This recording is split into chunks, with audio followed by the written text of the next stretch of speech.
الحمدللہ وحدہ والصلاة والسلام علی من لا نبی بعدہ۔ ایران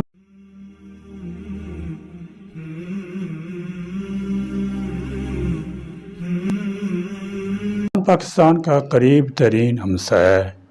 پاکستان اور ایران کی مشترکہ سرحد کی طوالت تقریباً 900 کلومیٹر ہے۔ سلامتی کے حوالے سے کسی بھی غیر معمولی صورتحال میں پاکستان اور ایران ایک دوسرے کے اثرات سے متاثر ہوئے بغیر نہیں رہ سکتے۔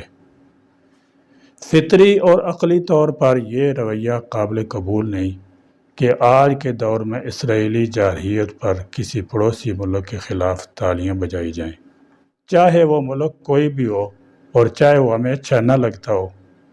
فلسطین اور غزہ میں اسرائیل کی ننگی جارحیت کے بعد بھی بعض لوگوں کا صہیونی دشمن کی بیانی کے ساتھ ہم آہنگ ہونا اور ایران پر اسرائیلی حملے کو جواز فراہم کرنا یا اس پر خوشی کا اظہار کرنا دین و ملت کے ضمیر سے ہر رشتہ کھو دینے کے مترادف ہے۔ ہم ایرانی پالیسیوں کا دفاع نہیں کرتے، نہ ہی ان کی علاقائی مداخلت میں موجود حقیقی سازشوں، اشکالات اور اختلافات سے آنکھیں بند کرتے ہیں۔ لیکن ہمارا ایمان ہے اختلاف خواہ کتنا بھی شدید ہو، کبھی بھی ایک ایسے وجودی دشمن کے ساتھ صف بندی کو جواز نہیں دیتا جو کسی بھی عرب اور مسلمان میں فرق نہیں کرتا اور اپنے توسیعی منصوبے میں کسی ایک دارالحکومت یا دوسرے میں کوئی تمیز رکھنے کا روادار نہیں۔ اس کے سامنے صرف اور صرف اپنے ناجائز وجود اور ناجائز قبضوں کا دفاع ہی اہم ہے۔ اس کے سوا وہ دنیا کا کوئی اصول، انسانیت اور امن کا قائل نہیں۔ ایران اپنے تمام مثبت منفی پہلوؤں کے باوجود ایک ایسا ملک ہے جس کے ساتھ عقیدے، اختلافات کے باوجود بات چیت اور باہمی مفادات کے ذریعے حل نکالا جا سکتا ہے۔ اسرائیل مگر ایک عارضی وجود اور دائمی دشمن ہے۔ اس کی دشمنی کوئی سیاسی انتخاب نہیں بلکہ ایک تاریخی اور عقائدی حقیقت ہے جسے نظر انداز نہیں کیا جا سکتا۔ اسرائیل نے اپنی ابتدا ہی سے جارحیت، قتل عام، زمینوں پر قبضے، شناخت اور تاریخ کے مٹانے جیسے جرائم کا ارتکاب کیا ہے۔ اس کے باوجود کچھ لوگ ان حقائق سے چشم پوشی کرتے ہیں اور تنگ نظری پر مبنی فرقہ وارانہ حساب کتاب میں الجھ کر اس دشمن کے مجرمانہ ماضی، حال اور تاریک مستقبل کو نظر انداز کرتے ہیں، جو یہ سمجھتا ہے کہ وہ اس کی گود میں جا کر اس کے شر سے محفوظ رہے گا۔ وہ نہ صرف بصیرت سے محروم ہے بلکہ اس نے تاریخ سے بھی کچھ نہیں سیکھا۔ تاریخ خود کو دہراتی ہے۔ آج جس دشمن کی ایران پر جارحیت پر کچھ لوگ خوشی مناتے ہیں، وہی دشمن عرب قائدین کو قتل کر چکا ہے، عرب شہروں کو نیست و نابود کر چکا ہے، عرب شہروں کو مٹا چکا ہے اور پوری کی پوری اقوام کو بے گھر کر چکا ہے۔ تو کیا ہم ایران سے اختلاف کی بنیاد پر یہ سب کچھ بھول جائیں؟ پڑوسی کے ساتھ چاہے کتنی اختلافات کیوں نہ ہوں، تعلقات چاہے جتنے بھی پیچیدہ ہوں، عقل اور حکمت کے ساتھ درست کیے جا سکتے ہیں۔ تاریخ پر نگاہ رکھنے والوں پر پوشیدہ نہیں کہ یہی ہمیشہ سے ہوتا رہا ہے۔ جب تک ہم یہ فرق کرنا نہیں سیکھیں گے کہ کون ہم سے اختلاف رکھتا ہے اور کون ہمیں جڑ سے اکھاڑ پھینکنے کا ارادہ رکھتا ہے، تب تک نہ ہماری جغرافیائی حدود محفوظ رہ سکتی ہیں اور نہ ہی ہماری عزت اور وقار محفوظ رہ سکتے ہیں۔ پہلی افغان جنگ میں پاکستان نے سوویت یونین کو افغانستان میں قدم اس لیے نہیں جمانے دیے تھے کہ یہ پاکستان کے لیے غیر معمولی خطرہ ہوا۔ یہی چیز دوسری افغان جنگ میں پاکستان نے امریکہ کے ساتھ بھی کی۔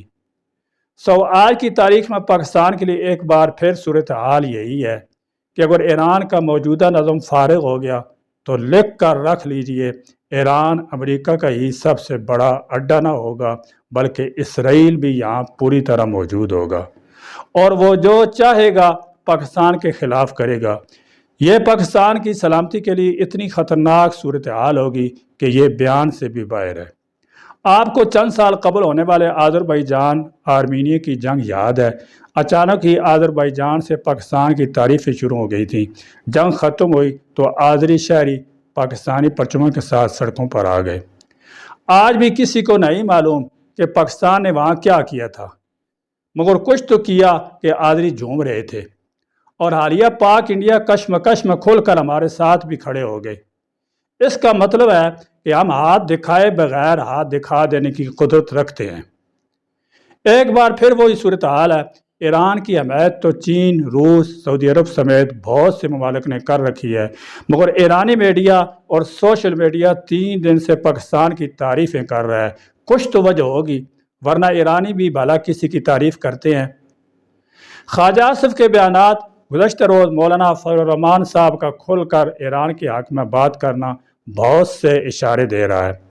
ہمیں لگتا ہے کہ یہ ماحول بنایا جا رہا ہے اس ممکنہ صورتحال کے لیے جب پاکستان کے لیے کھول کر سامنے آنا ضروری ہو جائے گا۔